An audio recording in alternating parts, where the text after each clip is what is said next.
Et c'est parti. Salut mes petits hackers. J'espère que vous allez bien. On a l'image et le son. On a le son du micro. On a l'image qui va bien. Tout va bien.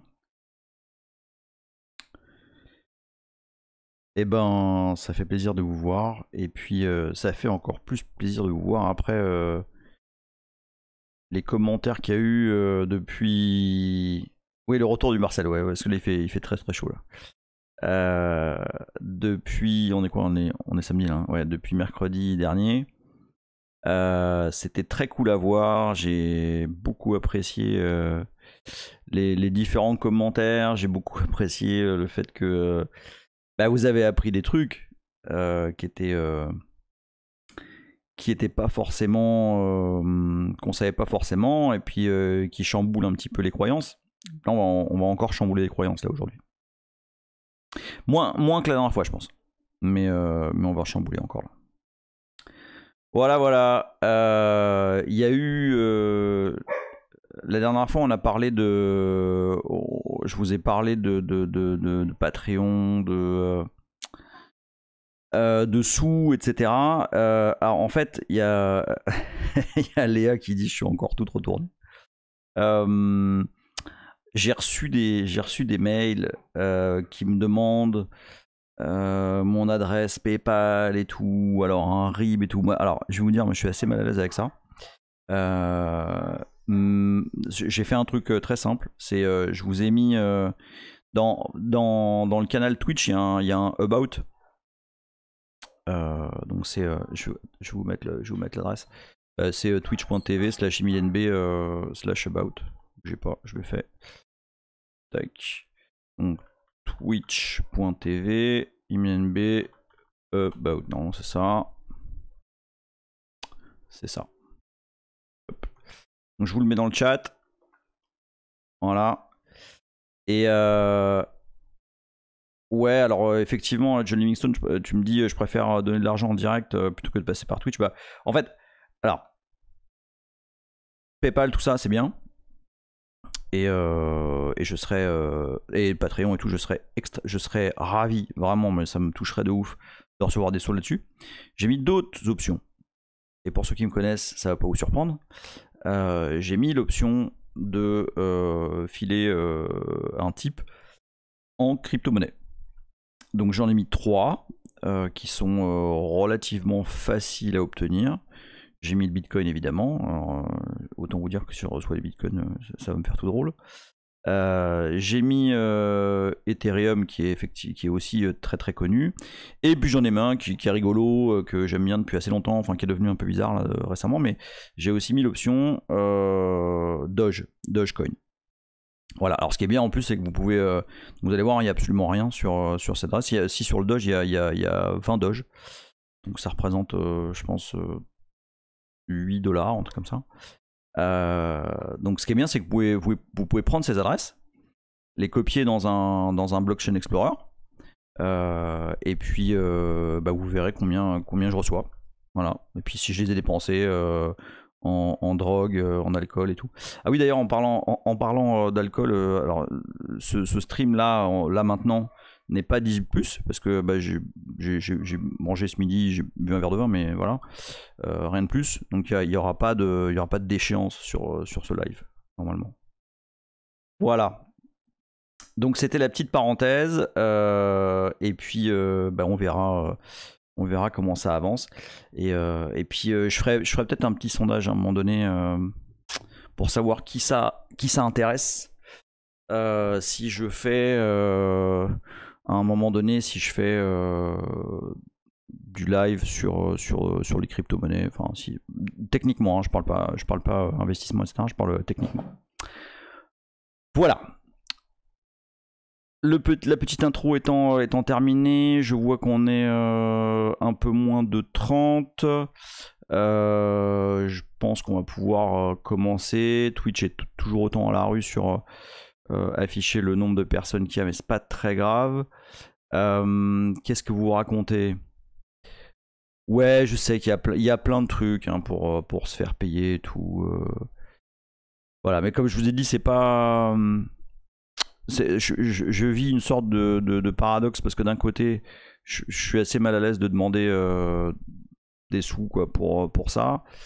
De l'autre côté, j'aimerais bien, comme je vous l'ai dit plein de fois, j'aimerais bien faire une activité et du coup, ben, comme je l'ai dit quelques fois, malheureusement, on peut pas payer dans les boutiques en like. Donc voilà, je suis un peu le cul entre deux chaises. Mais voilà, on verra comment tout ça évolue.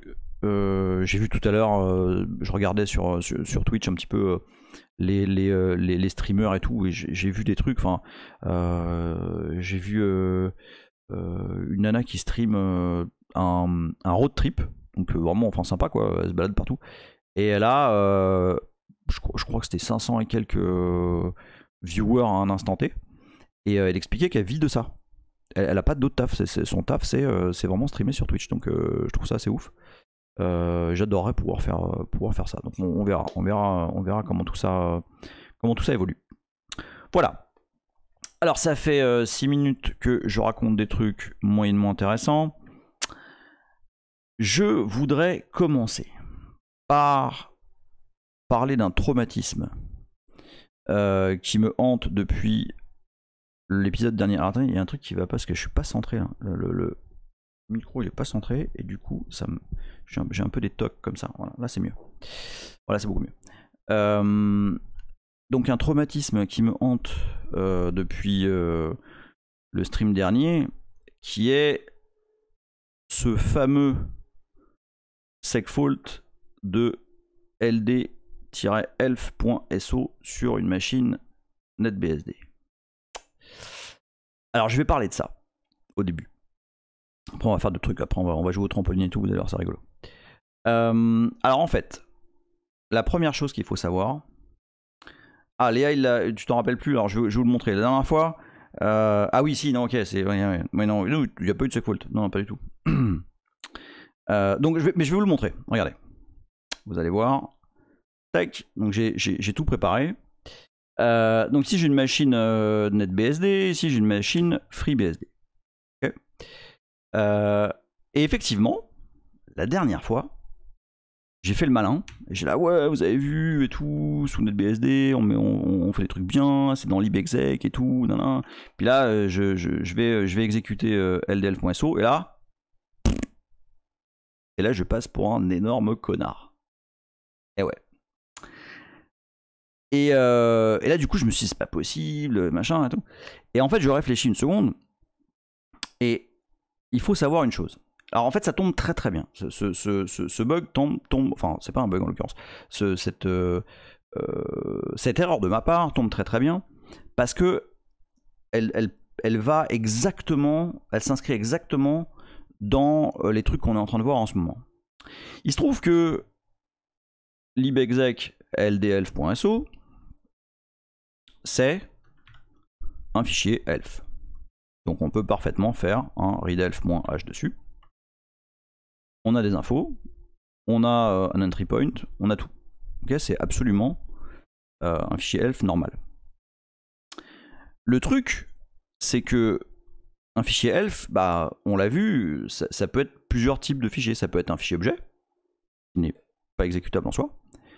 Ça peut être un fichier exécutable, comme ldlinux.so.2 sous Linux 32 bits.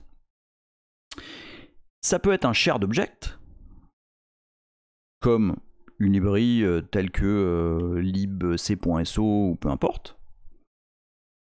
Et en fait, puisque ça peut être n'importe lequel de ces trucs-là, en fait, ça peut être exécuté. C'est-à-dire que si je regarde, par exemple, je vais aller sur la machine Linux, pas de spoiler. Si je fais readelf -h de -h de slash usrlib lib quoi, on va dire lib cpufrec.so machin. Attends, hop. J'ai bien un objet elf. Alors effectivement, Dr Neverwhere, sur un malentendu, ça s'exécute. Et on a bien un entry point. Donc en soi, ça peut s'exécuter. Et alors regardez.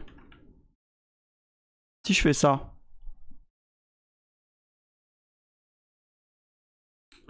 Et que je chmod plus x set lib. Ah ouais, pourquoi? Ah non, oui, non. Oui. Plus x lib cpu frec machin. Et que je fais lib cpu frec gna. Et bim. Et oui, mesdames, messieurs. Et pourquoi? Qu'est-ce qui se passe? Pourquoi ça foire lamentablement? Pourquoi ça segfault? Et là, je rappelle, hein, je suis sur un Linux là. Hein. Si je tape mal comme ça pendant tout le truc, ça va durer longtemps. Hein. Donc, un fichier, enfin une librairie, un shared object, c'est aussi un fichier elf qui a un entry point. Mais sauf que bah, c'est pas du tout prévu pour être appelé comme ça, en fait. Alors, je reviens sur mon NetBSD. Donc en fait, le truc, c'est que sous NetBSD et sous FreeBSD également, en fait, alors, readelf-h de libexec. Alors ça s'appelle pas pareil chez FreeBSD, c'est .so.1. Ok, c'est aussi un shared object, sauf que eux, ils ont eu la bonne idée de faire gérer ça par le kernel, qui dit bah, c'est pas un binary espèce de docker, là. Ça arrête d'exécuter des trucs comme ça. Donc voilà, et alors en fait j'ai demandé à un pote à SMRI sur GCU, parce que j'avais pas d'OpenBSD sous la main, et je lui ai demandé d'essayer la même chose sous OpenBSD. Et alors en fait, déjà premièrement, LD-ELF sous OpenBSD n'est pas plus X, elle n'est pas exécutable, donc du coup ça marche pas. Et quand il le chmod plus X, eh ben, ça segfault aussi. Donc c'est tout à fait normal en fait. Donc je me suis fait troller la dernière fois parce que NetBSD, tout, LDLF, il segfault et tout. Mais en fait, non, mais c'est tout à fait normal. Alors je vais aller un petit peu plus loin. Je suis où là? Ouais, je suis pas au bon endroit. Tiens, je vais sortir du FreeBSD parce que je vais focus sur NetBSD. Bah alors. Je vais aller un petit peu plus loin. Je vais GDB.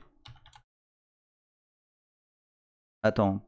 Pour FreeBSD, tu peux faire un libexec sans déconner, Sofiane? Attends, ça m'intéresse là.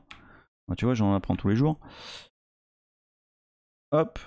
Alors, il paraît que sous FreeBSD, je peux faire libexec ldlfso.1 -h. Ah la vache. Ah ouais. Ah donc du coup ça marche. Bah ouais du coup tac tac binales. Ah ouais, ok. Donc comme sous Linux. Donc en fait c'est effectif. Sous FreeBSD aussi c'est effectivement un exécutable. Donc un shared object mais exécutable. Ok. Donc alors il se trouve que sous Net et Open ce n'est pas le cas. Donc c'est vraiment un shared object. Non, j'ai déjà essayé le -h et en fait, mais tu vas voir, tu vas comprendre ce que je dis. En fait, il n'y a pas. C'est-à-dire que, tiens, on va essayer. Tiens, c'est une bonne idée ça. On dérive un peu, mais parce que c'est rigolo quand même. Donc, on va voir. GDB, enfin non, LLDB. Sous FreeBSD, il n'y a pas GDB, c'est LLDB. Hein? Oui, ok, d'accord. Si je mets un breakpoint sur start dans FreeBSD. Ouais, alors non, ouais, il n'y a pas. Hein. Ah, mais je connais pas le nom de l'entry point sous FreeBSD. Sous NetBSD, c'est underscore RTLD. Je doute que ce soit la même chose. RTLD. Non. Je sais pas, Sofiane, si tu connais le nom de l'entry point de LD-ELF sous Free. Moi, je ne le connais pas. Par contre, donc, ici, si je fais un GDB de ce truc-là, vous allez voir. Si je fais un break, vous savez, hein, depuis le début qu'on manipule GDB pour aller regarder comment on démarre réellement les exécutables et ça, vous vous rappelez qu'en général, on a un entry point qui s'appelle start. Ok. Bon bah là, start, il n'existe pas. Function start not defined. En fait, il y a effectivement un entry point, mais c'est pas start. Regardez. Ah, lui, il a dû me fucker mon Firefox encore là. Ouais. Une petite seconde. Ouf. Où il est Firefox? Toc toc toc. Ça s'appelle. C'est ça. Hop. Alors, je vous montre le browser. Tiens, en même temps, ça c'était l'image de l'écran d'attente. Donc, comme je dis, hein, à chaque fois, c'est sur Unsplash maintenant que je prends mes images qui sont libres, a priori, en tout cas de ce que j'ai compris. Et le seul truc que je dois faire, c'est dire qui est-ce qu'il a fait. Donc, c'est Elisa Kennemer. Et ça calait bien avec le thème qu'on va voir aujourd'hui. On va parler de trampoline à un moment donné. Donc, trampoline, des objets qui font go. Voilà. Donc voilà, l'image elle vient de là. Donc moi ce que je voulais vous montrer c'est ça. Et en fait, voilà, donc on est dans le code source de NetBSD, hein. Tac tac tac, donc c'est LDELF. Et le fichier source qu'on regarde c'est rtld.c. Donc RTLD, on va en parler tout à l'heure, ça veut dire Real Time Linker. Okay, c'est le linker dynamique real time, donc pour les exécutables en mode de fonctionnement, okay, qui tourne. Et là, ce qui m'intéresse, donc c'est la fonction RTLD. Non, c'est underscore RTLD. C'est parenthèse, hop, voilà. Hop, voilà.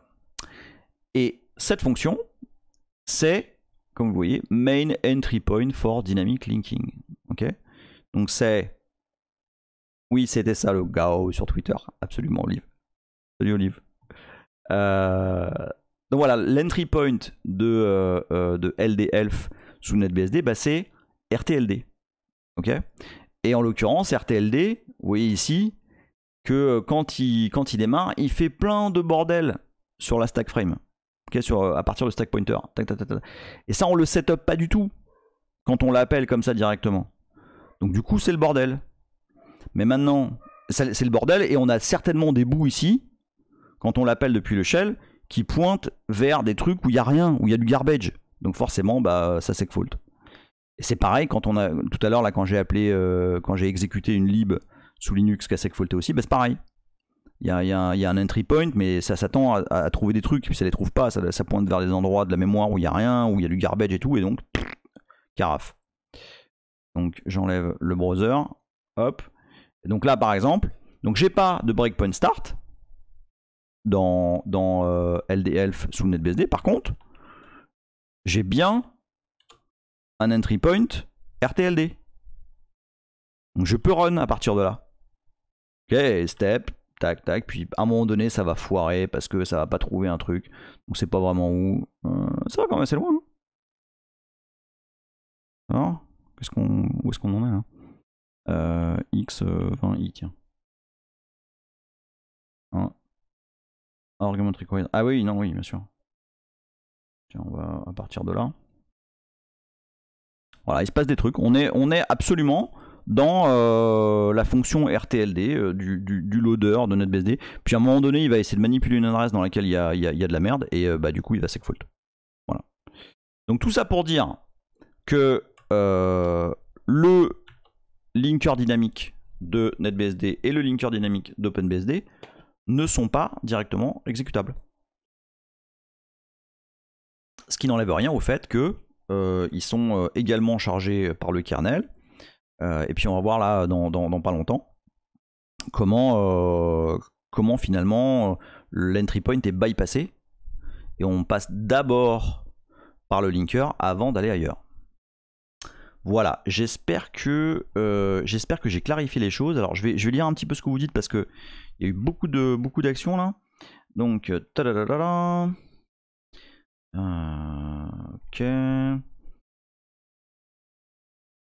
Bon, ça va. Ça va, j'ai pas trop raté de trucs. Alors Shorny qui dit ça sert à quoi ce qui se passe sur l'écran? Et El Ceravo, ça vous dérange si je parle en anglais ici? Ouais, tu peux. C'est plutôt un canal francophone, mais tu peux. Bon, je pense que la plupart d'entre nous comprend l'anglais. Donc Phaléon dit donc c'est plus propre sur les BSD, oui. Non, alors attends, ça veut dire que, ça veut pas dire que c'est plus propre. Je pense que tu dis est-ce que c'est propre au BSD. Alors, c'est propre à Net et Open, ça c'est clair.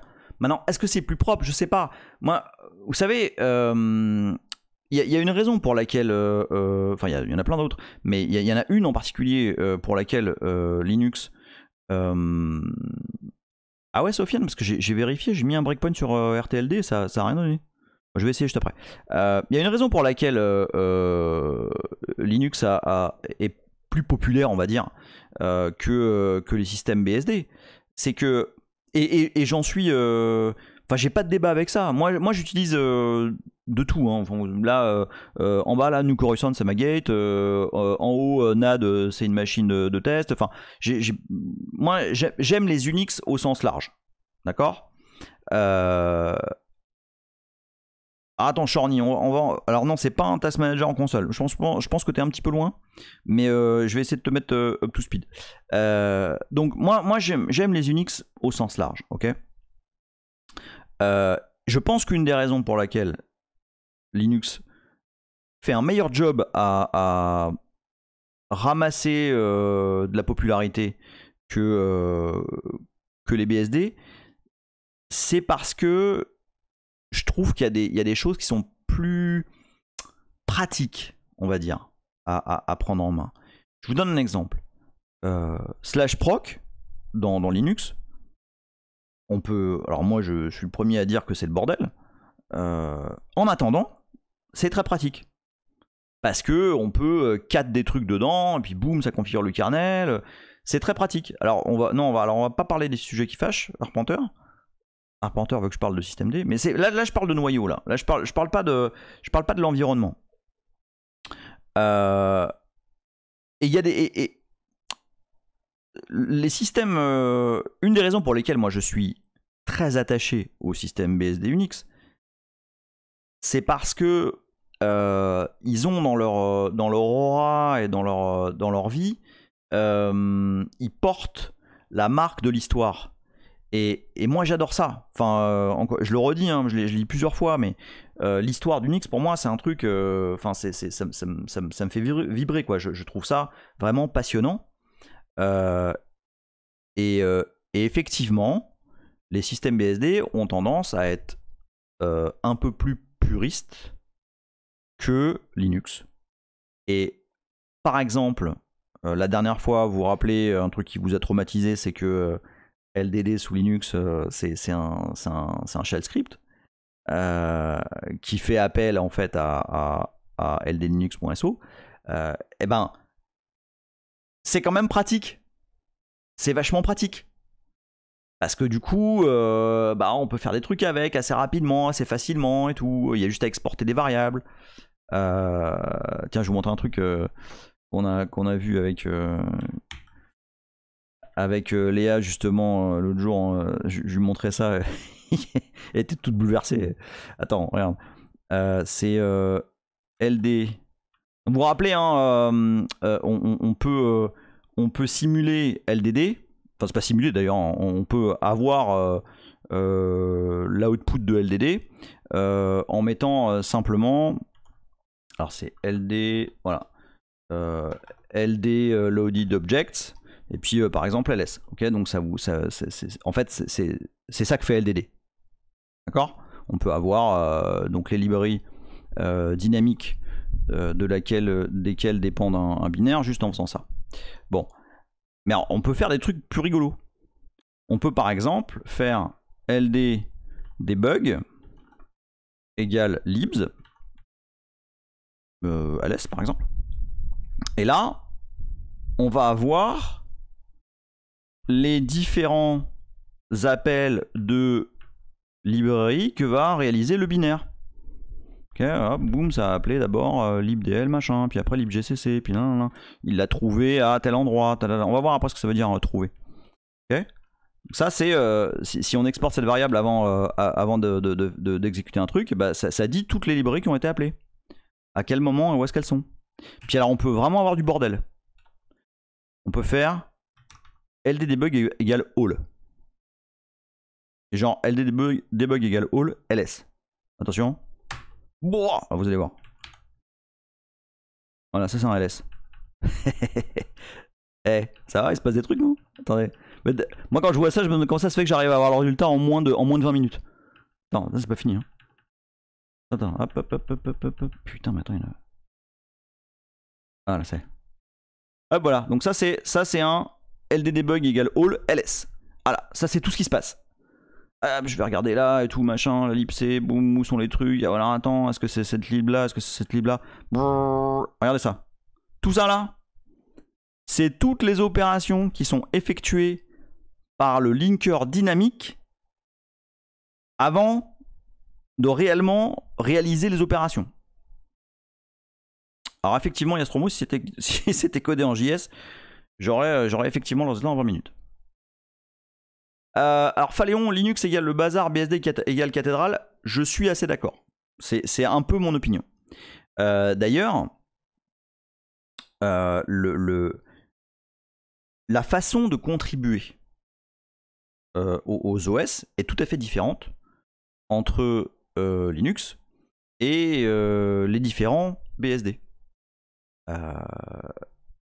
Sous Linux, en gros, tu participes à un truc, dépendant du truc en question, ça peut être, je veux dire, tu te subscribes à LKML, tu pushes un patch, et puis soit tu te fais déchirer par Linux, soit ton patch il est cool et puis il est intégré. En gros, c'est ça. Dans les environnements BSD Unix, le droit d'entrée est moins trivial. C'est-à-dire que tu peux évidemment proposer des patchs sur les mailing lists, etc. Il n'y a pas de problème. Et généralement, tu ne te fais pas insulter. Mais en général, ce qui se passe, c'est que alors on te propose à un moment donné, quand tu as montré patte blanche, quand tu as participé à la communauté, que tu as fait des trucs notables, etc. On va te proposer de devenir committeur. Moi ça m'est arrivé pour NetBSD, Sofiane ça lui arrive pour FreeBSD. Voilà, il y a pas mal de committeurs sur le canal GCU. Et en fait, c'est tout un processus. C'est-à-dire que il faut que, par exemple, ton profil soit accepté par tous les développeurs, hein, qu'il y ait très peu de gens, ou pas du tout, qui soient contre ton adhésion au projet. Et ça veut dire que avoir un email @FreeBSD ou @NetBSD ou @OpenBSD, c'est pas un truc qui se fait comme ça, quoi. Il y a du boulot, il faut avoir vraiment montré ton intérêt, montré ton implication, etc. Donc c'est pas la même philosophie. Voilà. Qu'est-ce qu'on me dit? Alors Sofiane qui dit by the way, ça m'a fait rigoler sur Twitter, le Game of Thrones GOAT. Bah oui. Là on va parler de trucs, parce que la dernière fois je vous ai balancé comme ça des vérités. Alors on a prouvé quelques petits trucs, hein, quand même, mais on est resté quand même assez, je vais pas dire vague, mais il y a des détails dans lesquels on n'est pas rentré. Et c'est ce que je voudrais faire aujourd'hui. Je voudrais qu'on comprenne finalement comment ça marche, ces histoires de linker dynamique. Tout ça là, le merdier qu'on vient de voir là, tout ça là. Qu'est-ce qui se passe en fait? Parce que c'est quand même, ça a quand même l'air d'un sacré bordel. Mais en fait, tout ça est évidemment extrêmement bien ficelé. Je dis pas que c'est la meilleure méthode du monde. Vous allez voir qu'il y a des trucs qui sont un petit peu tirés par les cheveux, je trouve. Néanmoins, la méthode est élégante, on va dire. Alors, je sais pas si... Ouais, il va peut-être y avoir... Il y a peut-être un ou deux tours de magie, ouais. Il y a peut-être un ou deux tours de magie. Alors, comme d'hab, je vais reprendre... Alors, attends, où est-ce que j'étais là-dessus là? Non, alors on va pas jouer avec mmap. On va jouer avec... Encore une fois, le sempiternel BinFMT. Bah, n'empêche que par rapport aux tout premiers épisodes où on l'a survolé, on commence à comprendre pas trop mal comment il est gaulé, ce fichier kernel là, qui load les exécutables et comment le kernel fait pour exécuter un programme. Vous vous souvenez la dernière fois, je vous ai dit que lorsque... Alors, non, on va d'abord parler, avant d'aller direct dans le kernel, on va d'abord parler... ouais, on a bien désossé Antoine, mais c'est pas fini. Antoine Kernel, pour ceux qui débarquent. Avant vraiment de rentrer dedans, je voudrais reposer les choses et reposer les bases entre ce que c'est qu'un fichier ou qu'un exécutable linké statiquement et un exécutable qui dépend de librairies externes.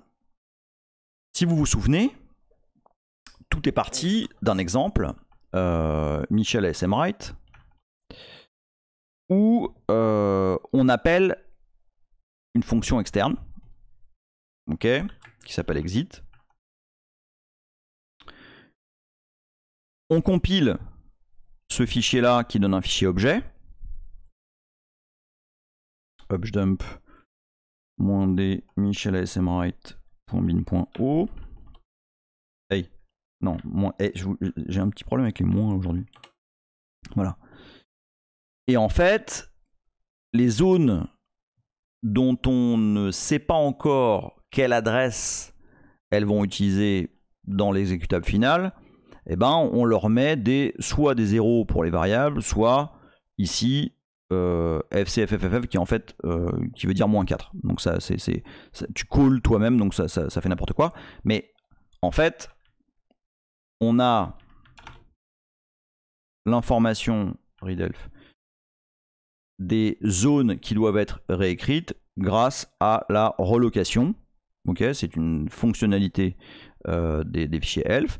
Et les relocations qui vont être à effectuer quand on va générer un binaire, c'est à l'offset B et à l'offset 17. Donc l'offset B, c'est ici. Il va falloir remplacer ici par l'adresse de data finale.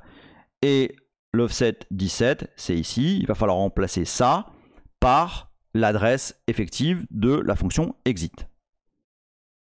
Est-ce que jusque-là, tout le monde me suit toujours? C'est important là, hein, parce que on va partir de là. Ce que fait le linker, donc ce que fait LD, lorsqu'on l'appelle, c'est qu'il va résoudre ces relocations avec des adresses qu'il connaît. Ok, parce qu'on est en train de linker, des objets qu'on connaît, on peut les placer où on veut, etc. D'accord? Donc ça, c'est le plus simple. Maintenant, je vous rappelle, on a fait un autre fichier, micheldin.s, qui lui fait appel à une fonction qu'on n'a pas écrite. Une fonction qui est disponible dans une librairie externe, qui en l'occurrence est la lib C, la librairie de la vie. Ce qui signifie que dans l'exécutable final, j'ai une relocation, micheldin, qui n'est pas adressée par le linker LD. D'accord? Donc, d'un côté, on a LD, celui qu'on utilise pour créer des exécutables, pour créer des images avec des adresses qu'on a calculées par rapport à des positions, etc., de ce qui va se produire en mémoire plus tard. Mais ces informations-là, LD les a.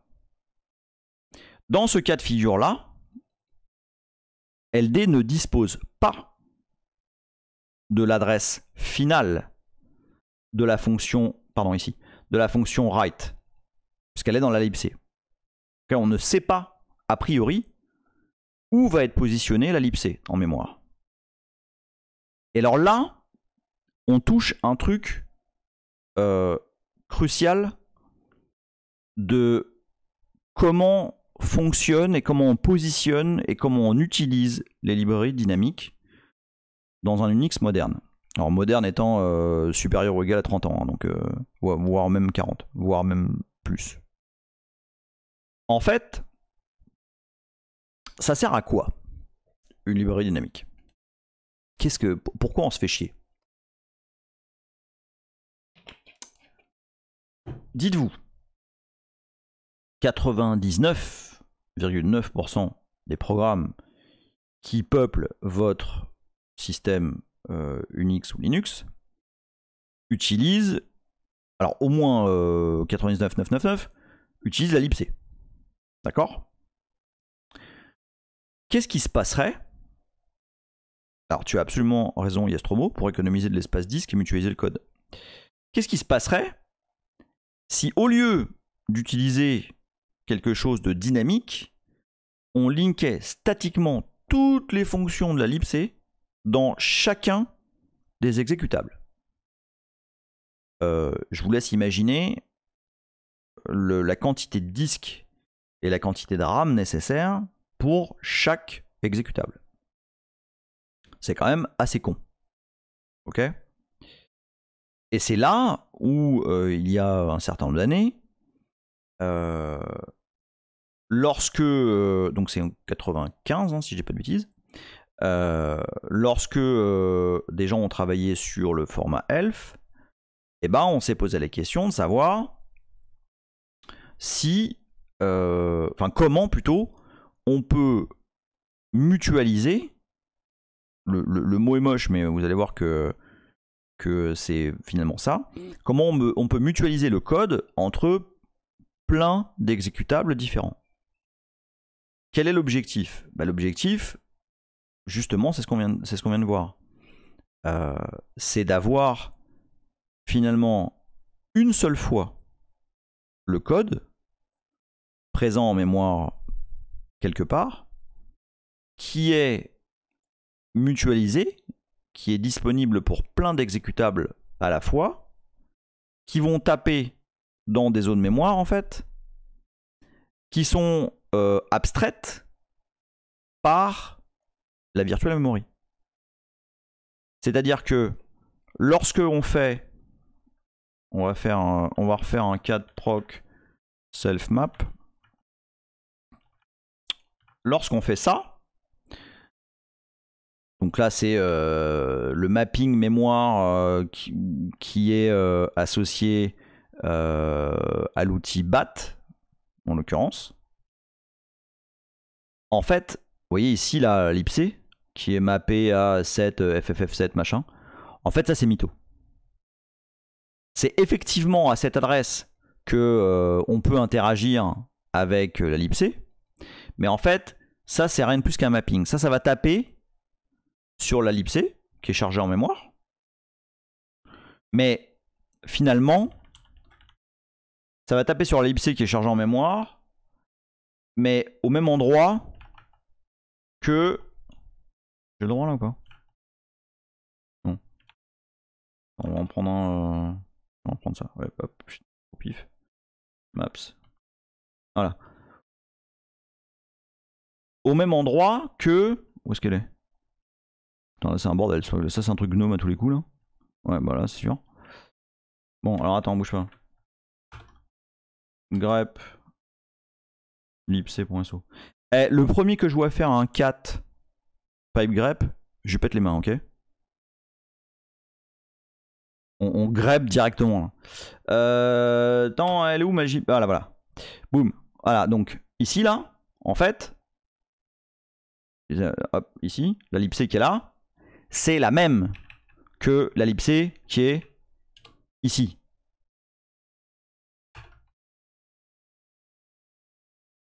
D'accord? D'ailleurs, attends, j'ai l'impression que c'est...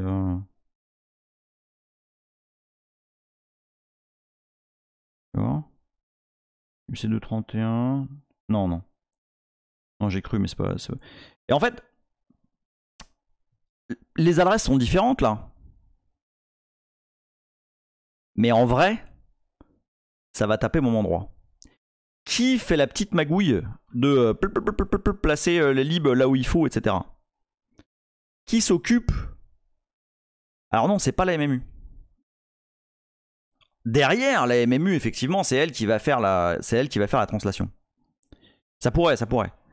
Mais non, c'est le linker dynamique. C'est lui qui va se débrouiller pour mapper les trucs aux bons endroits. Parce que, en fait, nos libs, dépendant de l'exécutable, dépendant de la grosseur, dépendant du nombre, etc. qu'il y a, on peut pas toujours avoir la même adresse. Parce que sinon, quelle serait l'autre méthode? L'autre méthode, ce serait de dire, bon voilà, la libc, elle est toujours à 7 FFFF, non. D'accord? Mais imaginons qu'il y a un autre exécutable qui a une lib, je sais pas, libfat.so. Et la libfat.so, bah, il se trouve qu'elle déborde un peu, elle overlap et puis elle écrase la libc. C'est le bordel. On est d'accord? Attends, je vous lis quand même parce que... Fun fact, LibreOffice Windows se charge à la même adresse pour tous les programmes car les DLL sont pas PIC. Donc PIC c'est position independent, on n'en a pas encore parlé. Les adresses de base changent entre chaque reboot uniquement. Oh la vache, t'es sérieux? Donc si Horse Rider qui me tue un peu là. Ah, j'avoue, ça fait un peu mal. Ok. Sofiane, c'est quand même dingue l'ingénierie autour des binaires. Ah ouais, mais oui, non mais c'est complètement ouf. C'est complètement dingue. Enfin, là, vous allez voir, on va rentrer un petit peu, là, on va faire un petit peu d'assembleur, là. On va voir comment les trucs se load et tout, mais c'est... Enfin... ouais, je vous explique les trucs du mieux que je peux. Mais à chaque fois, je me dis, putain, mais... Qu'est-ce que le mec a pris avant de penser à ça, quoi. Donc il n'y a pas de Vinas aujourd'hui. Ah non, bah non, parce que là on est en plein après-midi, donc là je suis tout à fait sobre et clean, et tout ce que je bois c'est de l'eau, et je vous promets c'est vraiment juste de l'eau qu'il y a dedans. Sinon je ferai un petit à chaque fois là quand je bois. Ok, donc si vous m'avez compris, à chaque fois un binaire a besoin d'une librairie qui est partagée, et ben il va y avoir un mapping différent, potentiellement, en mémoire, mais qui à la fin utilise le même bout de code, qui lui derrière, effectivement, John Livingstone, est géré par Monique, est géré par la MMU. Okay, derrière, le mapping final est géré par la MMU. Voilà. Ok. Donc, on a ça. Donc, on a d'un côté le linker qui produit des exécutables et grâce auquel on a ce genre de choses. readelf-l Micheldine. Non. Mais alors, il faut que tu arrêtes maintenant de faire de la merde comme ça. Pourquoi j'y arrive pas là? Voilà.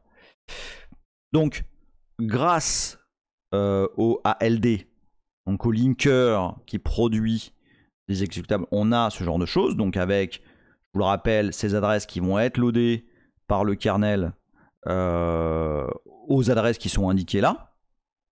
Ok? Et ça, ces relocations-là, elles sont réalisées par LD. Ok? Si je fais maintenant un updump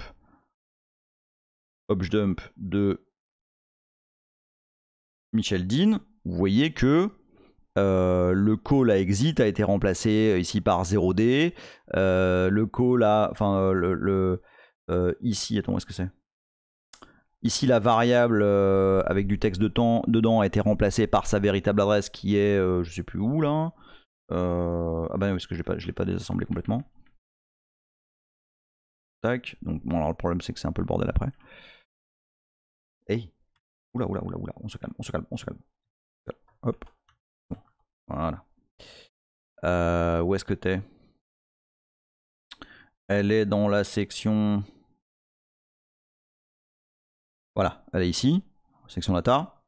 Ici c'est notre chaîne. Moi il se trouve que ça l'a trop bien ensemble, mais c'est de la merde ici. Là. Ça c'est juste ici c'est juste plop. Voilà. Alors qu'est-ce que vous dites? C'est pour ça que dans un système actif, on ne peut avoir qu'une seule version de la libc à un instant donné. Non. Non, parce que tu peux techniquement avoir plusieurs versions de l'ellipsé, ça pose aucun problème. En fait, ça ne pose absolument aucun souci. Par contre, faut pas que ta seconde lipsé aille écraser lipsé.so, quoi.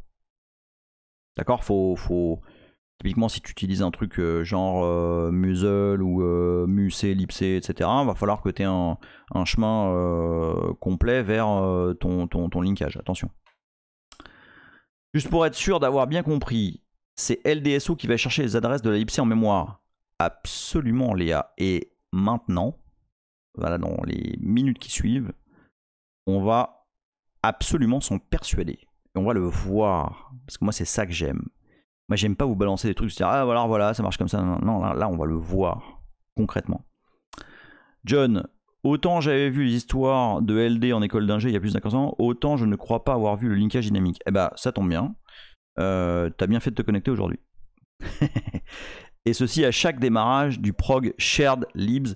À chaque démarrage d'un programme, oui, absolument. Ah bah voilà, Sea Horse Rider, c'est parfait, tu m'ouvres la voie à ma prochaine blague pourrie. Et Léa, pareil, alors c'est nickel. Alors là, c'est parfait, c'est parfait. Alors en fait, il faut que vous compreniez un truc. Alors, vous avez absolument raison en vous disant, mais putain, ça veut dire quoi? Ça veut dire qu'à chaque fois qu'on démarre un binaire, il faut qu'il aille résoudre toutes les adresses de toutes les fonctions qu'il utilise. C'est quand même un putain d'overhead, quoi. Et oui, c'est vrai. Et c'est pour ça que la lipsé a inventé. Eh man, relax, on n'est pas pressé. On a RTLD lazy. Relax, man. Tranquille. On load le symbole, mais quand on le demande. Mais si tu demandes pas, man, peace. Et oui, la lipsé est peace. Il faut le savoir. Vous allez voir tout à l'heure la petite astuce qui est mise en place pour justement ne charger les choses que si on en a besoin. Ok, hein, quand on va... non, je vais me faire engueuler là, mais quand on va dans les administrations là... Ouais, c'est ça, gynéco style. Quand on va dans les administrations et que ça rame un peu, tu vois. Bon bah, c'est un peu le même genre. Mais vous allez voir, vous allez voir. Ok, on a spoil un peu là. Donc voilà, effectivement, donc c'est des très très bonnes questions que vous avez posées là. Parce que on est vraiment, enfin, vous mettez le chausse-pied pile comme il faut là. Alors, muni de toutes ces informations, effectivement, c'est le RTLD lazy. Muni de toutes ces informations, ce que je vous propose, on est bien sur le shell, ouais. On va regarder. Déjà, je vais vous prouver quelque chose. Je vais vous prouver un truc. On va GDB Michel Dean. Et donc on va mettre notre breakpoint comme des gentils garçons à start, ok, puisque on sait tous que le programme démarre à start, ok. Mais si vous vous souvenez de nos aventures de la dernière fois, en fait, pour un programme dynamique, attendez, je vous refais le readelf, readelf-l de Michel Dean, qui, je rappelle, utilise la fonction write de la lipsé, on sait qu'on a un nouveau segment, qui est le segment interp, pour interpréteur, qui va faire appel à ldlinux.so.2. Or, on sait que lorsque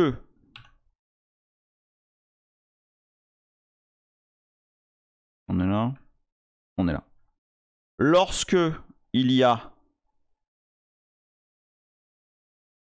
un segment interp, le noyau va, avant de charger les segments du programme, va d'abord modifier l'entry point elf avec quoi?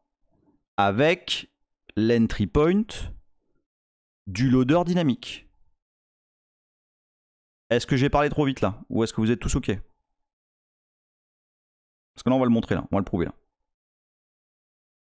On est d'accord? Lorsqu'il y a un interpréteur, le kernel. Ok. Bien. Donc là, on en a la preuve, hein. D'accord?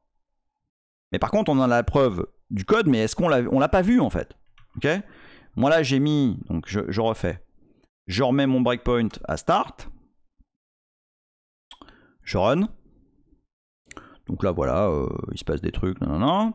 Là, c'est on voit bien le code, le code assembleur qu'on a écrit, hein, qui va à la fin appeler write. Mais moi, ce qui m'intéresse, c'est ce qui se passe en fait avant ça. Parce que si on en croit ce code kernel, normalement, ici, en fait, il s'est déjà passé des trucs. Et d'ailleurs, si je regarde l'état de ma virtual memory, le mapping de la virtual memory, vous voyez, on a déjà, donc on a LD, ce qui est normal, hein, le kernel a loadé LD dans la VM. Mais vous voyez ici, on a déjà la libc qui est là. Il s'est sûrement passé des trucs avant, parce que le kernel n'appelle pas la libc. Vous me suivez?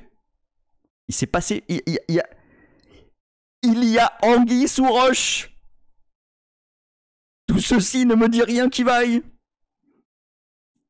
J'ai jamais demandé à ce que la libc soit loadée. Jamais. À aucun moment. Il y a baleine sous gravier. Encore un mensonge. Qu'est-ce que c'est ça? C'est pas normal. Alors, allons-y. Moi, ce que je veux,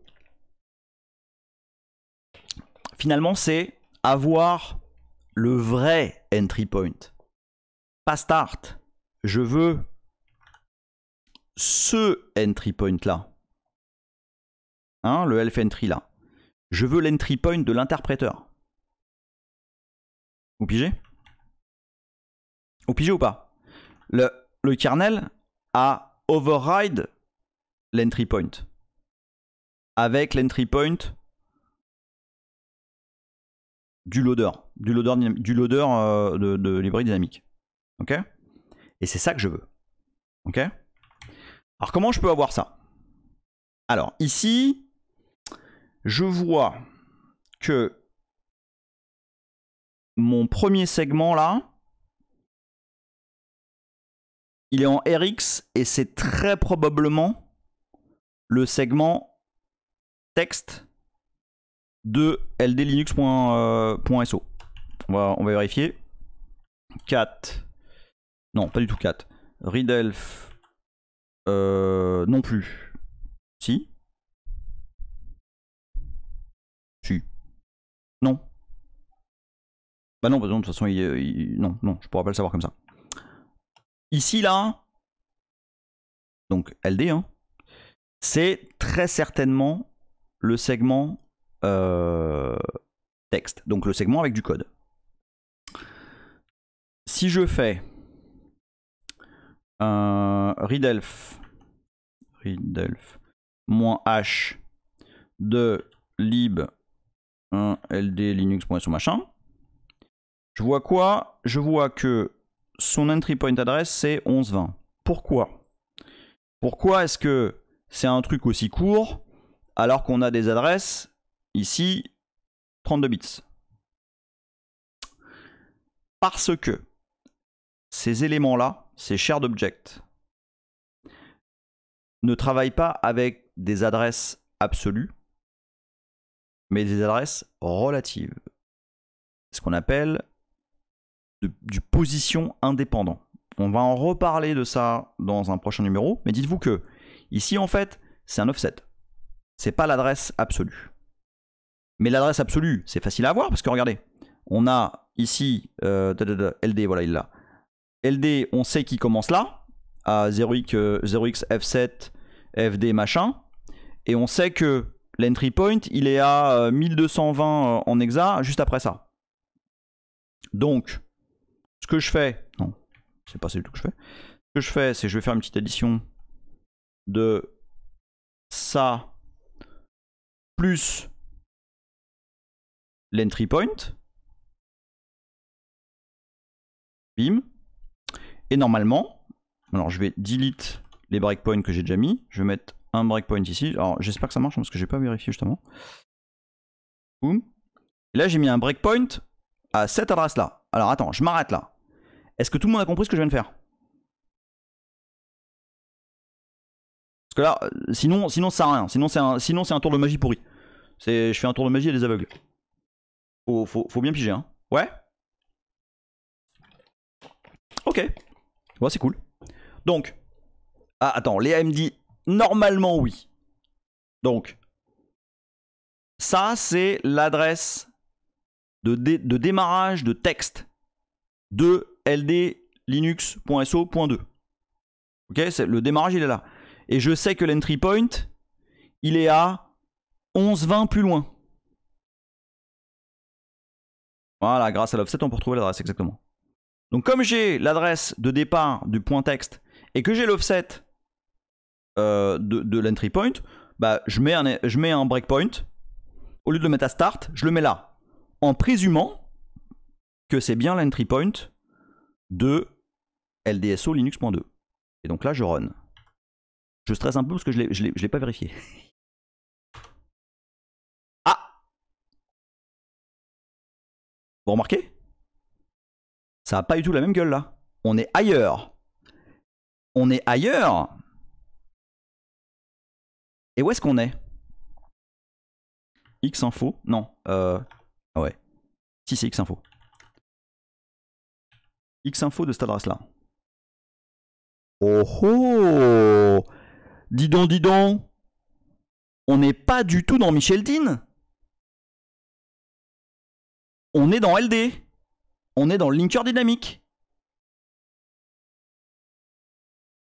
Alors attendez voir là. Ça veut dire quoi si je fais un vmmap? Je n'ai pas encore de libc. Je n'ai pas encore chargé libc. Pourquoi? Parce que c'est le linker dynamique qui va se démerder pour charger de la libc. Vous me suivez là ou pas? Ah mais c'est la classe là. Là on est absolument à l'entry point. On est là. On a fait ça. Le kernel dit ton entry point c'est là. C'est pas start. Et on est là. D'accord? Pour l'instant tout ce qu'on a c'est ce mapping qui est effectué par le kernel qui a mis le linker à une adresse qu'il a décidé. Et Micheldine qui est un peu plus loin. Qui pour l'instant n'a pas la parole. Tu te tais Micheldine. Pour l'instant c'est papa qui parle. Ok? Et papa c'est LD. C'est net ou pas? Ouais, je trouve ça classe. Je vais mettre un autre breakpoint sur start cette fois. Et start, c'est pas pareil. Start. Start, lui, il fait partie de... c'est Micheldine en fait, start. Ok? Start, c'est l'entry point de notre programme. D'accord? Et donc là, bon, je vais continuer. Enfin, je vais faire until start. Je sais pas si je peux faire ça. Et là, boum, je me retrouve comme tout à l'heure. Attends, je te réponds après, Seahorse. Je dépile juste ça. Donc je me retrouve comme tout à l'heure dans start. Et cette fois, bah cette fois, j'ai bien loadé la libc. D'accord? Le tour de magie, c'est LD qui prend le entry point. Bah ouais. Qui prend le entry point et qui derrière se démerde pour loader la libc entre temps. Alors, Seahorse Rider qui me dit c'est bizarre les zones en RWX. Alors, ouais, il faut savoir, Seahorse, si tu as pas suivi les épisodes précédents, que je build avec le minimum des sécurités. Et en particulier, je build avec. Alors là, c'est du build ASM en plus, donc avec zéro flag de GCC. Mais je build tout en execstack, etc.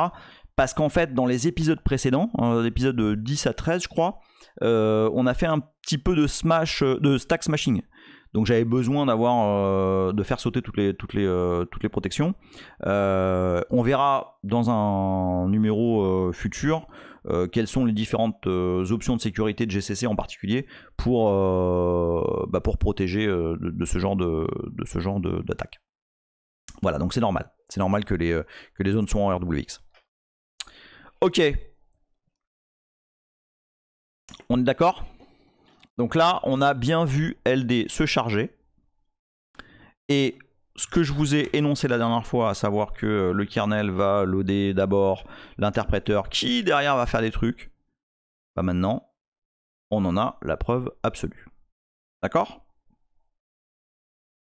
Bon. Alors ça c'est pas mal. Ça c'est pas mal. On a prouvé ça. Maintenant on va parler de Rasta LD.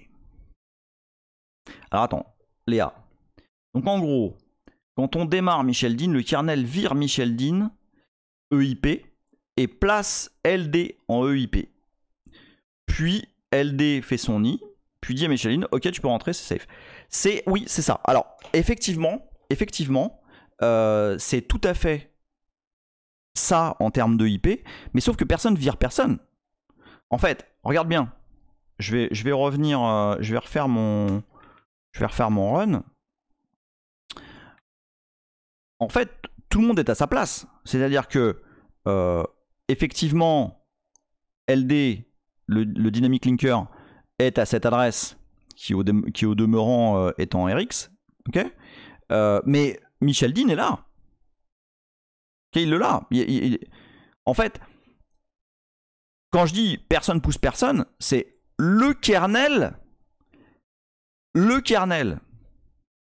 quand il voit qu'il y a un interpréteur, excusez-moi, non, alors restez sur le côté, parce qu'en fait, je vais plutôt donner le IP à cette personne qui sait ce qu'elle fait, qui s'appelle l'interpréteur. Ok, vous viendrez plus tard. Et on vous appellera. en fait, ce que dit le kernel à Micheldine, c'est on vous appellera. Et en l'occurrence, c'est LD qui va l'appeler. À un moment donné, quand LD aura fait ok, alors attends, bouge pas, alors attends, il faut que je load ça. J'ai préparé ces trucs là, boum boum, c'est bon, l'environnement il est safe. Micheldine, tu peux venir maintenant. Voilà. C'est comme ça que ça se passe. Et effectivement, à ce moment-là, le IP va aller sur Micheldine. C'est tout à fait ça. Ça veut dire que EIP donne à LD stock la valeur IP dans Micheldine.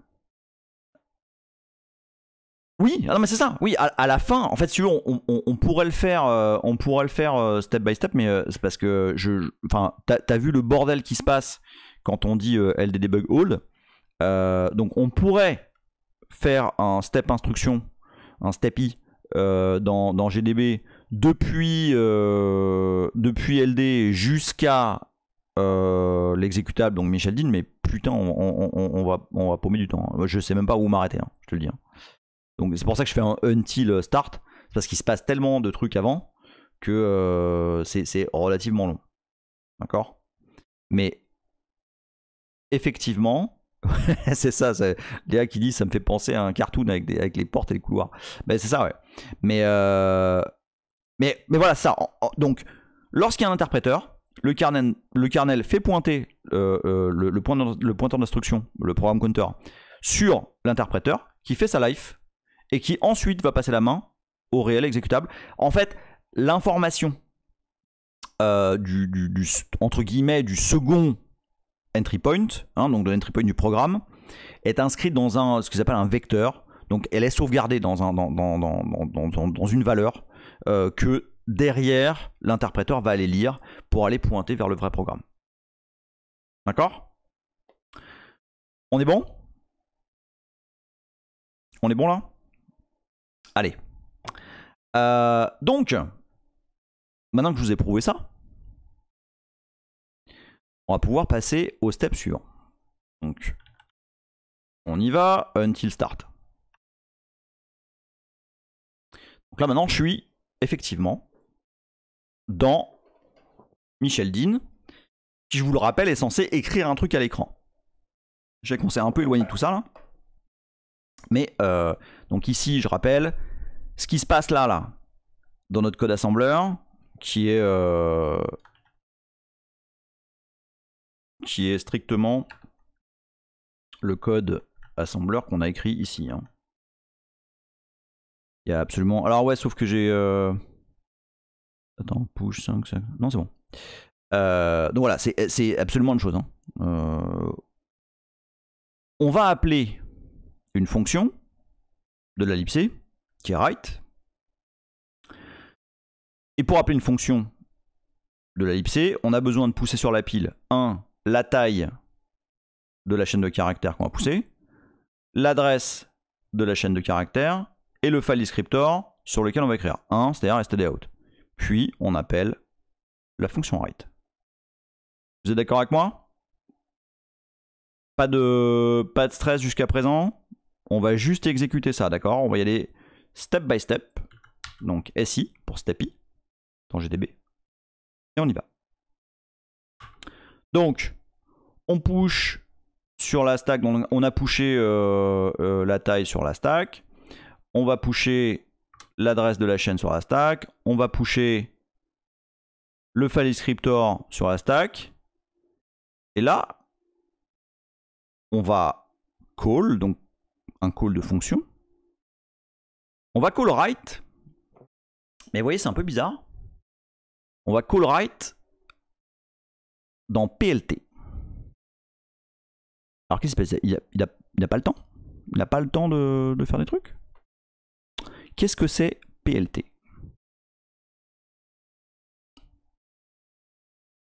Je vous montre un truc.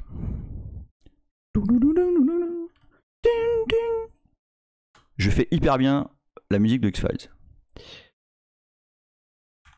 En fait, X-Files donne tous les mappings des sections en mémoire.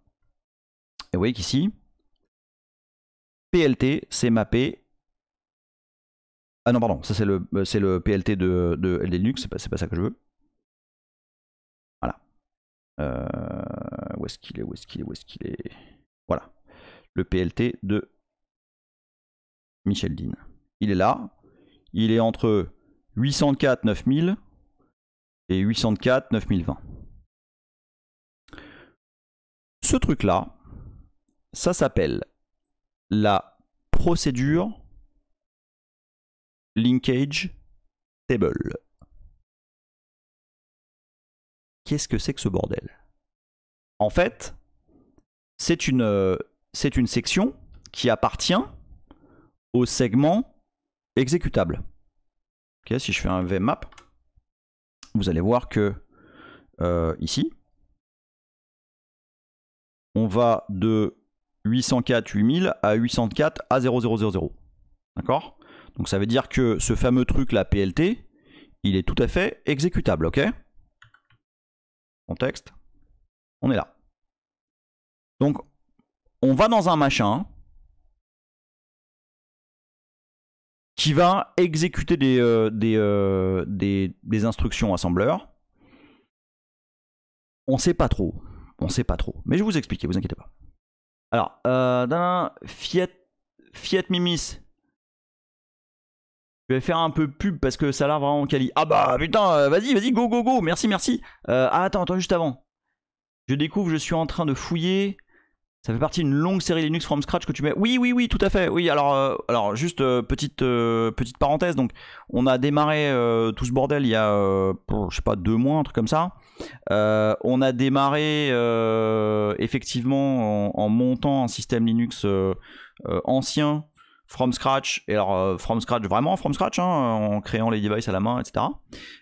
Et puis, de fil en aiguille, ça nous a amené à parler de la mémoire virtuelle, ça nous a amené à parler du démarrage des programmes, etc. Et puis là, on est jusqu'au cou, on en est à comprendre comment un programme linké dynamiquement, finalement, s'exécute.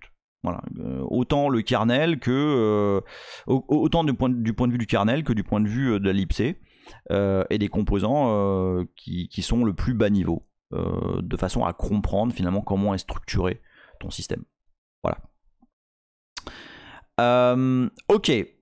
Donc ce qu'on sait, c'est qu'on va appeler un bout de code qui se trouve dans une section un peu particulière qui s'appelle la PLT, la Procedure Linkage Table.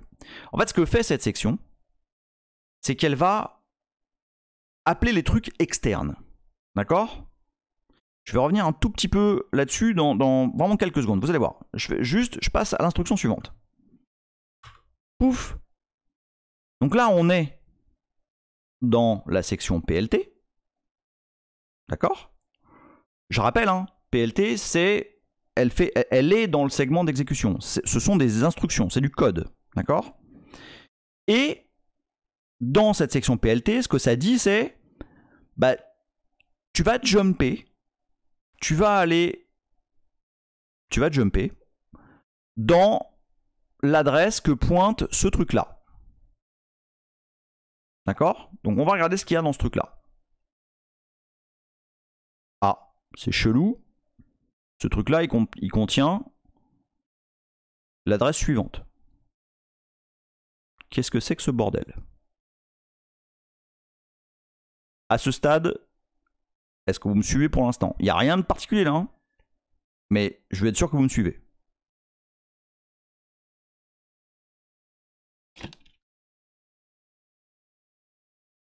Ok. Donc, tout ce qui s'est passé, c'est qu'on a appelé write, qui a priori est déclaré dans une section qui s'appelle PLT. Ah, je me doutais là que c'était pas super clair. Je vais essayer de l'expliquer le plus proprement possible. Il faut comprendre une chose. Les fonctions externes, les fonctions de la libc, n'importe quelle fonction qu'on va appeler, qui est dans une librairie en dehors... Attends. Oui. Attends, tu vas voir. Donc, lorsqu'on link ce programme-là, on ne sait pas, on ne sait absolument pas où va se situer la fonction, à quelle adresse va se situer la fonction qu'on essaie d'appeler. Vous vous rappelez, je vous ai expliqué que ça va être positionné quelque part, fonction du nombre de librairies qui vont être loadées, de leur endroit, etc. On ne peut pas présumer de où va être la fonction finale, à quelle adresse elle va se situer. On est d'accord là-dessus. Ce sont des fonctions éminemment dynamiques, des librairies éminemment dynamiques qui vont se trouver quelque part dans l'espace d'adressage, dans la VM, dans les virtual memory. D'accord ? Donc on ne le sait pas. Donc, il va falloir tricker. Il va falloir tricker pour, à un moment donné, appeler ces fonctions qui sont quelque part en mémoire. Effectivement, on met une sorte de placeholder.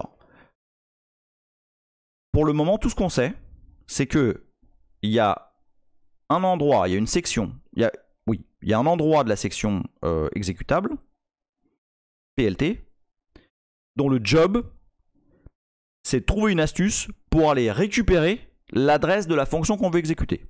En l'occurrence, write. Pour l'instant, il ne s'est rien passé. Pour l'instant, on est arrivé là, et là-dedans, il n'y avait rien. À quoi on se serait attendu ? Qu'est-ce qui aurait été logique ? Ce qui aurait été logique, c'est que ici,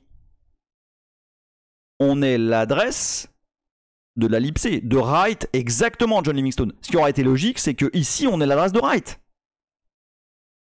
Mais elle n'y est pas. Pourquoi ? Parce que...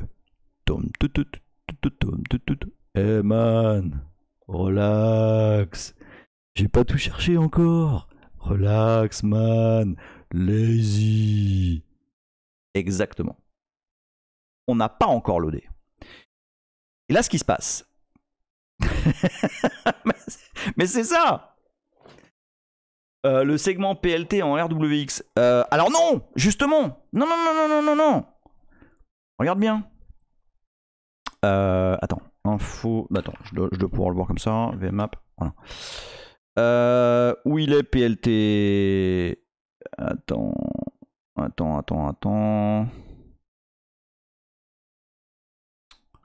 Xfiles. Alors attends. Où tu es? Voilà, PLT, ici. 0804 9000. Et si je fais xinfo 0801, voilà. Hop, regarde, permission RX. Ah, mais ça, c'est une très bonne question, John Livingstone.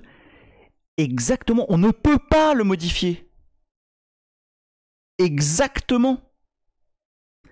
On ne peut pas. C'est bien le problème. Puisque il fait partie du segment texte. Il fait partie du segment RX. On ne peut pas aller modifier quoi que ce soit là-dedans. Donc, qu'est-ce qu'on fait? Alors attends, on en est là. Qu'est-ce qu'il y a là-dedans déjà? Je sais plus là, je suis un peu perdu parce que c'est un peu le bordel, hein. Je vais être honnête avec vous là. Donc, là, il n'y a rien d'autre. On passe finalement à l'instruction suivante. Bon, ok. Mais retenez bien ce qu'a dit John Livingstone parce que c'est tout à fait ça. Là-dedans, on aurait dû avoir l'adresse de write. Asram qui dit si vous venez pas ici pour la technique, au moins venez pour les bruitages. Ouais, c'est ça. Donc, je continue. Push 0x0. En fait, 0x0, on va voir juste après, c'est l'index de la procédure qu'on veut appeler. Vous savez, PLT, c'est Procedure Linkage Table. En fait, 0x0, c'est la première procédure qu'on veut appeler. Il peut y en avoir plusieurs. D'accord? Là, en l'occurrence, il y en a une. C'est la première. Donc, l'index, il est à 0. Bon. Et là, justement, on va jump où dans la PLT. Xinfo. Bim. Attends, où est-ce que... Voilà, RX. On va jumper dans la PLT. Alors, on y va. On jump. Et là, on commence à parler d'adresse, là. Tiens, c'est marrant, ça, c'est où, ça? Ah! Ah, attendez. Adresse suivante.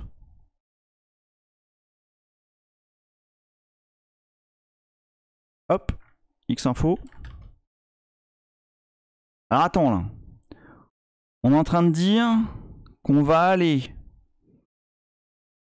On est en train de jouer avec des adresses, là, qui sont dans LD. Et potentiellement stockées dans un endroit qui, lui, par contre, est en lecture-écriture. Vas-y, continue. Ah bah tiens, on a jumpé là. Eh, où on est? C'est quoi ça?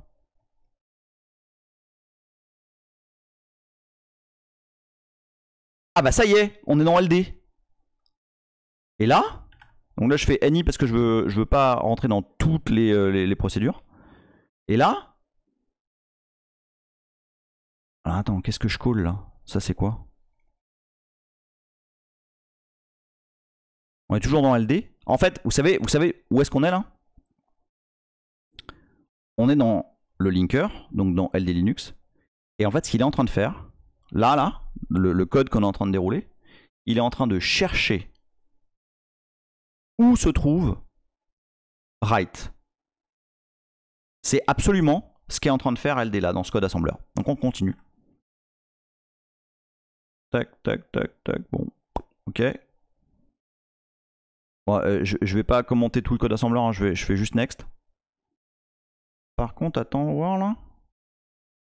Non. Non. Ah. Là, je return. Alors, attends, voir là. Qu'est-ce qu'il y a là-dedans? Non. Ok, on continue. Ah merde, je suis déjà dans mon exit. Bon. Qu'est-ce qui s'est passé? En gros, l'adresse de write n'était pas connue. Il a fallu aller. Donc, comme elle n'est pas connue, elle n'est pas renseignée. Ok, je vais le restart, hein, comme ça on va le voir en temps réel. Donc run. Ah oui, attends. Until start. Voilà. Donc on recommence. Hop. Donc je jump. Ici, logiquement, je devrais avoir l'adresse de write. Mais je ne l'ai pas encore. Donc je continue. Je jump. Ici.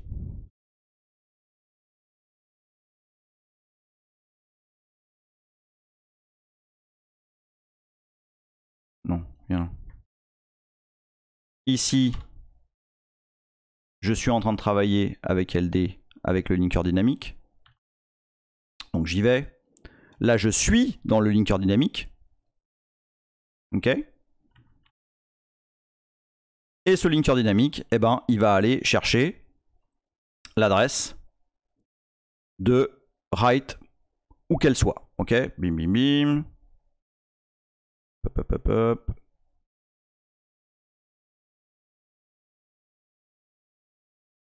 J'essaie de la retrouver parce que... Ah, attends, non, c'est pas ça. Non.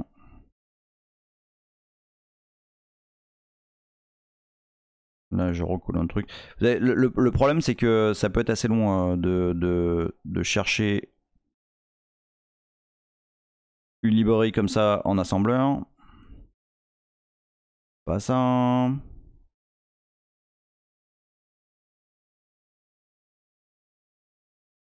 Non, je vais le refaire parce que là, avec en SI, ça va prendre la nuit. Alors, je vous lis juste 2 minutes. Tu sais combien d'épisodes tu vas en tout faire sur Linux? Franchement, j'en sais rien. J'en sais rien. Je pense que là, rendu là où on est, je dirais qu'il me reste peut-être, je sais pas, peut-être 5 épisodes encore avant de basculer sur autre chose. Mais c'est difficile à dire parce qu'à chaque fois on trouve des nouveaux sujets et puis on dérive. Donc moi je suis le mouvement. Voilà. Alors, attends, je vais juste restart parce que là on a été un petit peu trop profond. Donc until start, voilà. Donc là je step et là je vais là-dedans. Je jump. Donc je rappelle, je jump ici.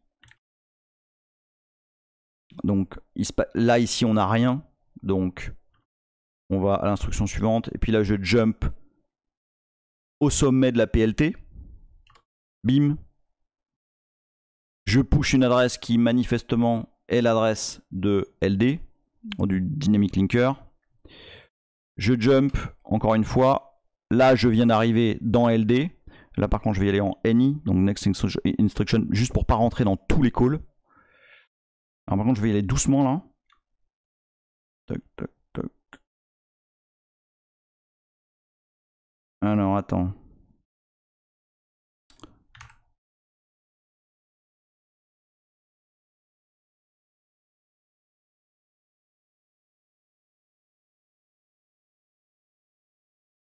Ah ouais, je suis déjà dans le syscall, merde.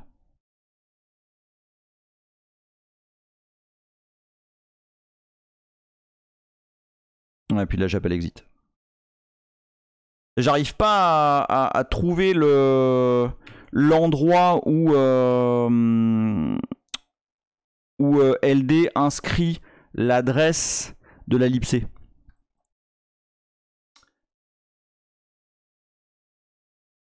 Je le refais. On va y arriver. Hein. Parce que c'est ça que je vais vous montrer en fait. Donc, tac, tac, tac. Là, je jump. Jump ici. Ça. Le next.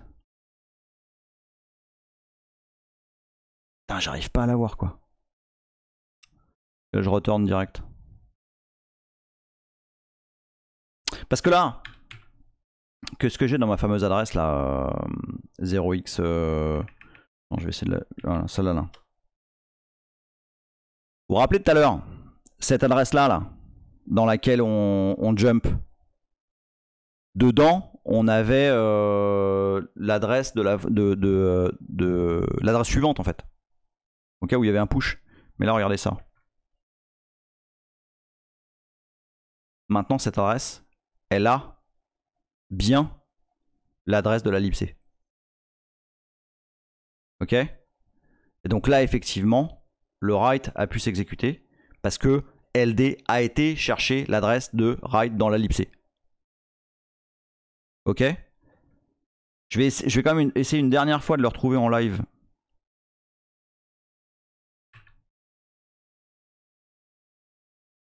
Donc, tac, tac, tac, tac. Jump, ok. Je jump. Bon, allez, là, je vais rentrer, comme ça. Voilà. Et lui, je vais le NI, par contre. Non, non, non, non, non, non.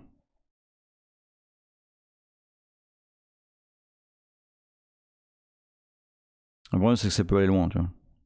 On peut être là, on peut être dans une boucle assez longtemps. Là.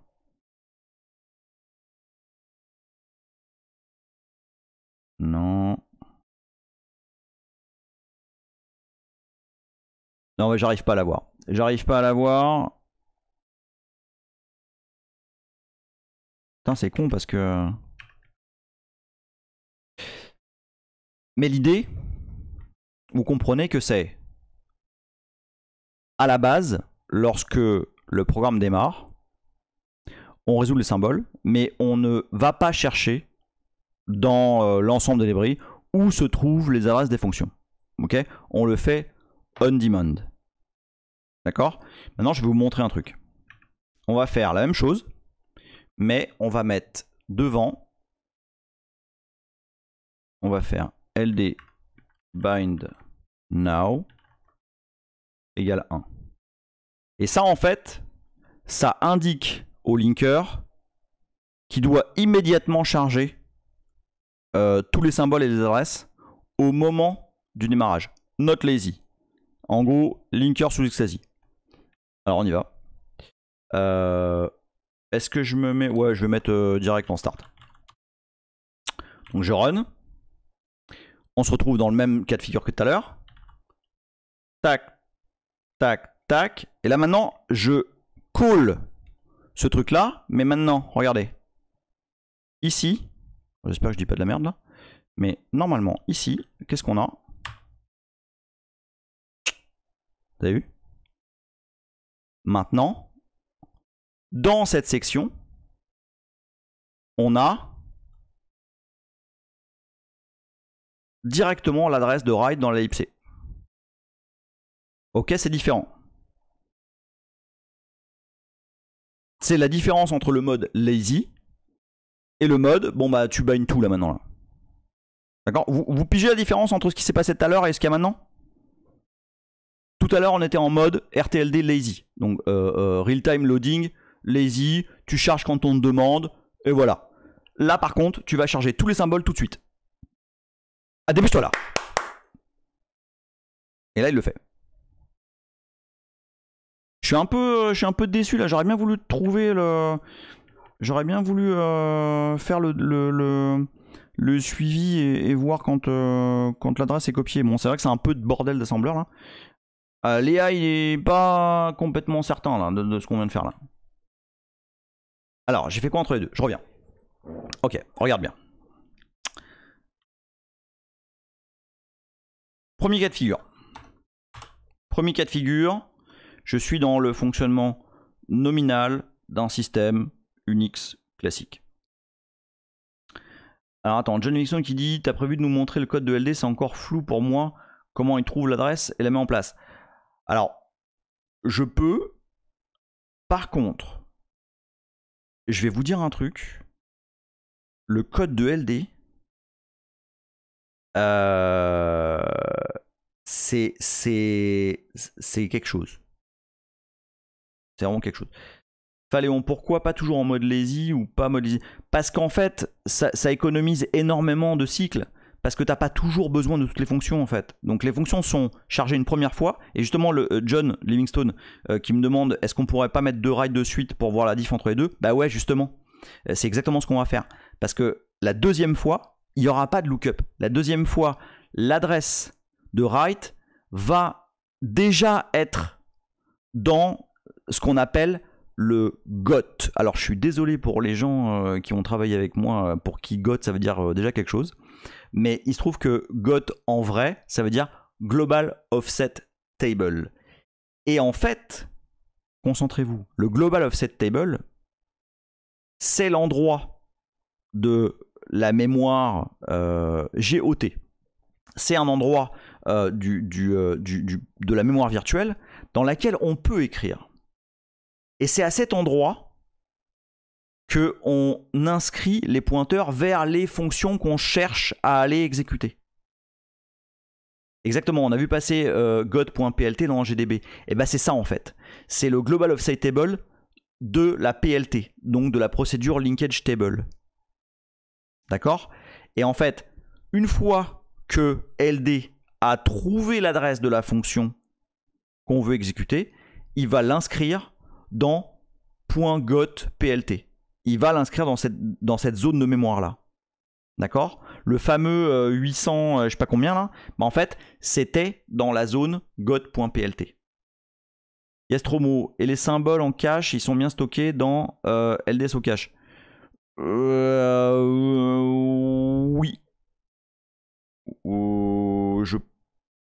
Ouais, non, mais non, en fait, non, je pense que t'as raison, Léa. Je pense que c'est juste pour les paths. Je pense que c'est absolument juste pour les chemins complets délivrés. Je pense pas que les symboles soient stockés dans... J'ai un doute. Fiat Minimis, comme la lib est chère pour la gestion des priorités des process, il gère pas ça du tout, c'est ailleurs. Alors, c'est pas la même chose. La priorité des process, c'est un truc, c'est vraiment un sujet à part. On va en parler à un moment donné. C'est aussi le kernel qui gère ça, mais ça n'a rien à voir avec les libs en fait. Le fait que les librairies soient partagées, c'est une chose. Elles sont partagées en mémoire entre différents processus. Par contre, les priorités des processus, ça c'est autre chose. Okay, c'est totalement décorrélé. Ok, donc c'est ça. Donc LDS au cache, c'est vraiment uniquement les paths. Ok. Donc, je reviens.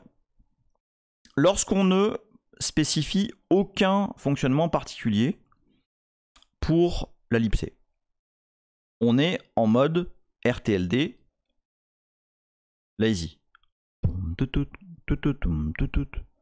Je ne résous les symboles que quand on me le demande.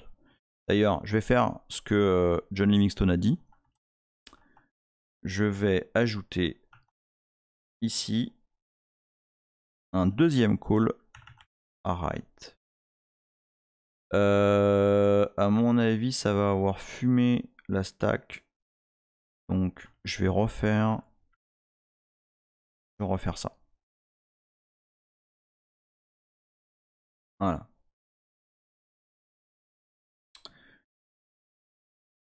Michel Dean, bim, LD, Michel Dean, bim. Normalement, voilà, ça affiche 2 fois plop, c'est absolument ce qu'on veut.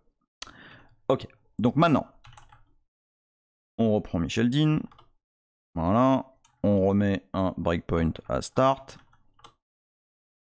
et on run. On y va. Tac. On pousse la chaîne de caractères, on pousse stdout, et on va chercher notre fonction write, qui n'est manifestement pas là, puisque à cette adresse, tout ce qu'on a, c'est l'adresse suivante, donc il ne va rien se passer.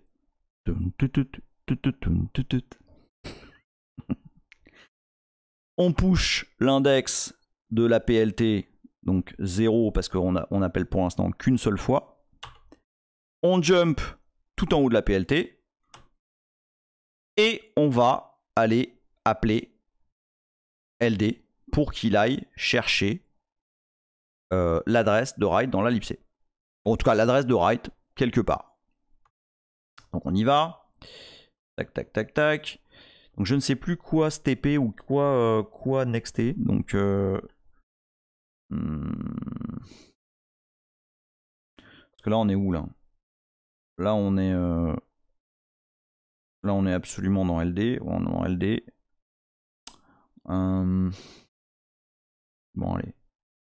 Je vais stepper ici. Ouais, je vais te next. Next. Non mais ça va être pareil en fait. Parce que c'est un peu le bordel hein. Il passe quand même pas mal de trucs là-dedans. Hein. Tout ça c'est le code qui va chercher write dans la libc. Hein. Et alors autant j'ai 2-3 notions d'assembleur, autant...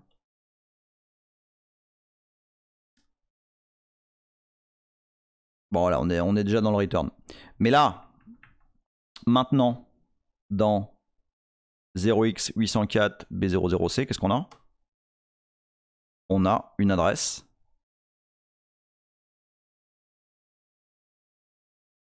Non.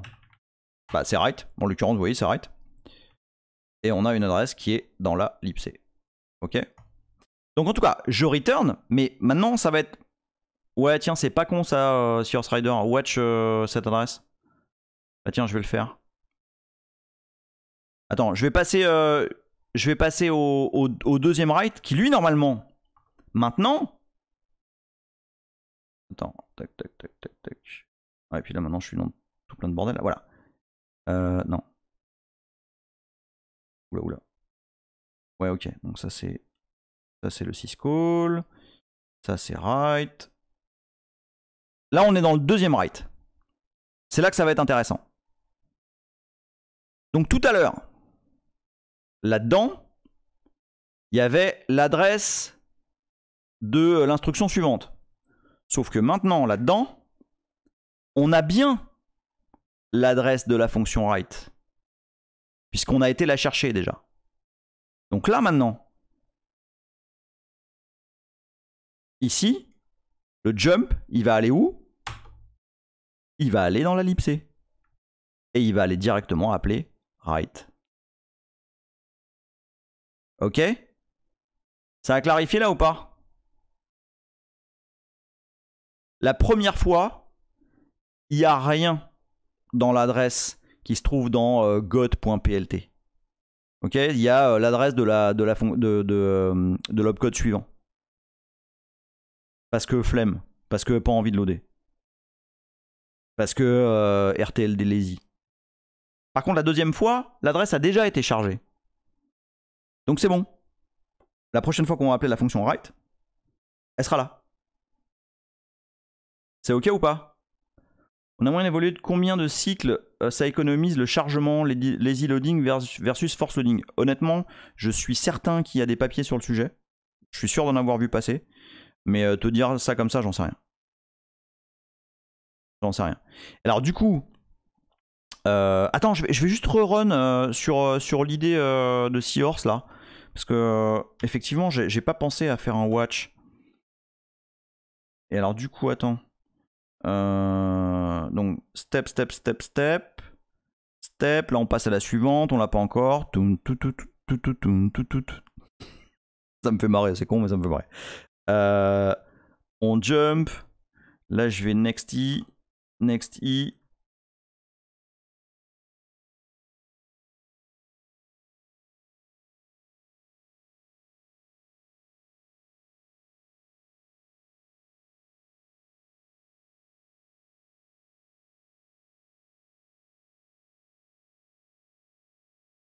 Ah ouais. Ah bah du coup, je l'ai vu, on se voit rentrer dans write. Bien joué. Voilà. Et là, on rentre une deuxième fois dans write pour afficher le deuxième plop. Et on exit. Bien joué. Alors, juste, je refais ce qu'on a fait tout à l'heure. Ouais, c'est ça. On a vu passer l'écriture d'arrêt, c'était dans EAX. Alors, je refais. Donc là, on est en mode lazy. Donc, pour forcer le mode cocaïne, LD bind now égale 1. Breakpoint sur start, run, on step, tac tac tac. Et là maintenant, dans cette adresse-là, on a, sans avoir besoin de faire une première passe, on a déjà l'adresse de write dans got.plt, dans le global offset table. D'accord? Parce que on demande au linker de immédiatement résoudre tous les symboles et d'associer les adresses de fonctions associées. D'accord? C'est clair ou pas là? Je sais que c'est pas le truc le plus simple de la Terre là. Hein. C'est même un petit peu tendax. Je me suis vraiment posé la question de comment j'allais vous le présenter. J'espère que je l'ai présenté assez clairement. C'est probablement perfectible. Mais voilà, ce qu'il faut savoir, c'est que comme on ne peut pas patcher le point texte, hein, le code de l'exécutable qui est produit, il faut trouver une astuce. Et cette astuce, c'est d'avoir un mini bout de code, qui est le PLT, hein, le Procedure Linkage Table, qui va appeler LD, qui lui va inscrire dans un endroit qui est read-write, le GOT, donc le Global Offset Table, l'adresse de la fonction qu'on cherche à appeler. Alors, write@plt et write@got.plt sont-ils des fonctions réelles dans l'ellipse? Alors non. Non. Déjà, write@plt, c'est uniquement le fameux trampoline. Ok, write@plt, c'est le truc qui trick pour aller jumper quelque part. Write@got, c'est uniquement l'adresse. Ok, il n'y a pas de code. D'accord, c'est l'adresse qui va être updatée par le linker, par LD, l'adresse de la vraie fonction qu'on essaye d'appeler. D'accord? Mais c'est absolument pas du code de la libc. Voilà, c'est la porte d'entrée, mais le couloir derrière va changer. C'est un peu ça, ouais. D'accord, Léa? On est vraiment, enfin, write.plt et write@got.plt, c'est vraiment, enfin, c'est une sorte de hack. Ok. Alors, par contre, oui, tu as raison. LD, c'est lui qui va patcher le binaire derrière avec des sections particulières qui sont PLT et GOT. Exprès pour pouvoir pour donner l'occasion au binaire derrière et à LD d'updater des informations là-dedans. Ouais, c'est une sorte de wrapper, en quelque sorte. Ouais. Voilà. On a été assez loin. Alors, juste pour vous dire que ces histoires-là de trampoline et de fonctions qui sont appelées avec une section en read-write qui donne l'adresse à laquelle on va jumper. C'est peut-être dangereux ça, non? Imaginez qu'on ait quelque chose qui permette d'aller écrire dans got.plt. Ça nous permet de faire un trampoline, mais peut-être sur une autre fonction. Une fonction qu'on aura écrit par exemple. Ok. Ah, je suis d'accord, Sofiane, c'est une sorte de proxy, ouais. C'est absolument ça, ouais, c'est très très bien dit.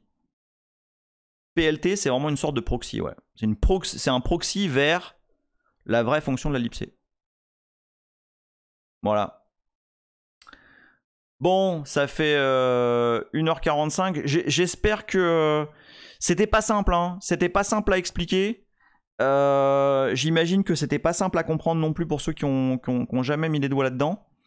Est-ce que Est-ce que c'est clair pour vous la notion de trampoline vers des adresses de librairies, enfin de fonctions dans des librairies qui sont finalement partagées dans tout le système. Et voilà, il fallait trouver un espèce de hack pour permettre de trouver l'adresse de ces fonctions en live. Et puis finalement les appeler comme si elles faisaient partie du binaire, quoi. Voilà. C'est bon pour vous? Bon, merci en tout cas d'avoir passé un bout de votre samedi avec moi. J'espère que ça a bien démystifié encore d'autres trucs. On va continuer. J'ai plusieurs idées là pour la suite. Là on a... Là honnêtement on est assez loin dans la compréhension de l'exécution d'un programme sous Linux. Effectivement, on va probablement passer un petit peu de temps à parler d'ASLR, de position indépendante, etc. Enfin, les méthodes de sécurisation un peu plus modernes.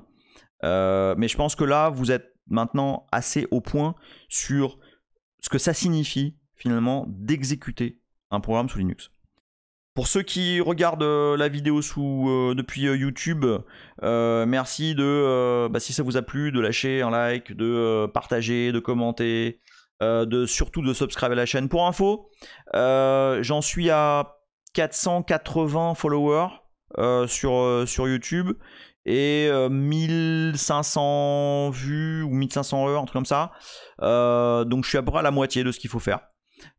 Pour pouvoir monétiser YouTube. Donc voilà, si vous pouvez vous subscribe, ça sera cool pour moi et probablement pour vous pour la suite. Voilà, merci à tous, merci pour vos encouragements, merci de m'avoir suivi. Je vous fais des bisous et n'oubliez pas, Gao.